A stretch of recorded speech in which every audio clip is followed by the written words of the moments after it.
বন্ধুরা, আমি আবার চলে এসেছি। নতুন বছর, আপনারা সবাই ভালো থাকবেন। আমের আচার নিয়ে চলে এসেছি। আমটা আমি দুদিন ধরে শুকনো করে রেখেছি। আচার বানাবো, ঝাল, টক ঝাল। নতুন বছরে টক ঝাল আচার বানাচ্ছি, দেখতে থাকুন। এটা হচ্ছে নুন,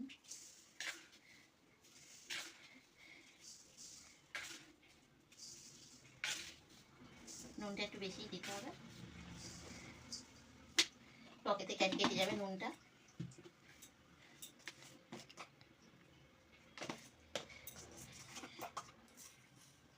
একটু পাঁচফোড়ন দিয়ে দিলাম, তাতে গন্ধটা সুন্দর উঠবে।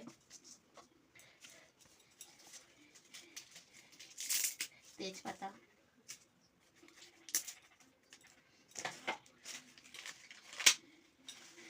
গোটা লঙ্কা বোকা সমেত দিয়ে দেবো।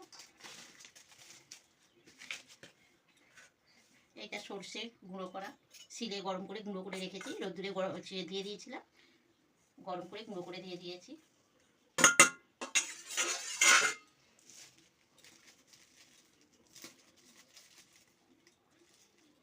লঙ্কা গুঁড়োটা একটু বেশি লাগবে, যেহেতু ঝাল ঝাল টক টক হবে।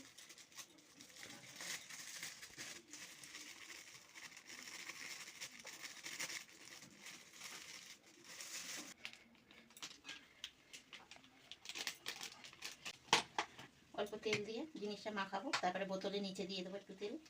মাখাচ্ছি, হাতা দিয়েও মাখানো যায়, কিন্তু হাত দিয়ে মাখালে ভালো মাখানোটা হবে।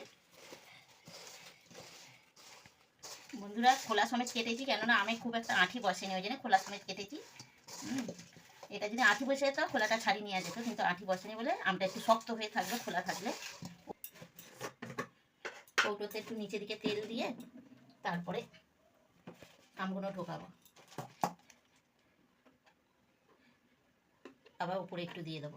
আস্তে আস্তে মজে মজে কমে যাবে, এতটা দেখতে পাচ্ছেন, কমে যাবে অনেকটা। যত জিনিসটা মজবে তত কমবে।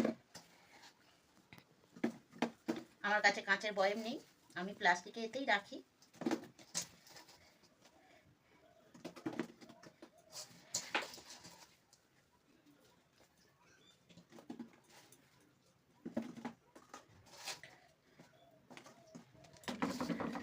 দিয়ে দিচ্ছি।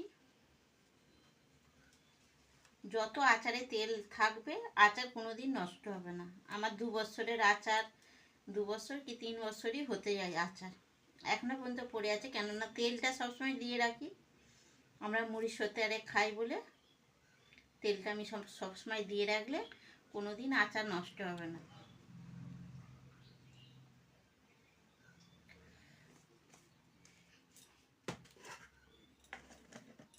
এবার শুধু রোদ খাওয়ানো আর তেল দেওয়া।